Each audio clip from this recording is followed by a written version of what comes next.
ফুলকবি খোৱাৰ আগত সাৱধান, ভিডিঅ'টো সম্পূৰ্ণকৈ চাওক। অকণমান মিঠাতেল লৈ ফুলকবিটোৰ ওপৰত সানি ল'ব, লৈ গেছৰ ওপৰত তাপ লগাব। তাপ লগোৱাৰ পিছত তাত কিছুমান ভিতৰত পোক থাকে, গোবৰৰ পোকৰ নিচিনা।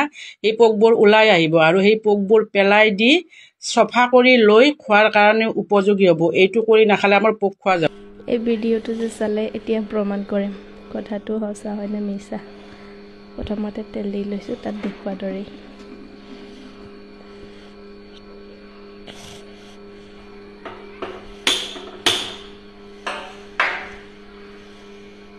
এতিয়া গেছটো জ্বলাই অলপমান সেকি লওঁ, কি হয় চাই থাকোঁ।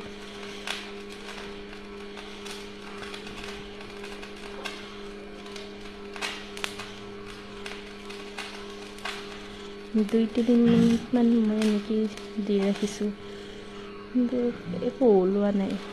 কথাটো মিছা যেনহে লাগিছে। চাওক, আপোনালোকৰ আগতে চাওক, একোৱেই নাই, কথাটো মিছা মানে।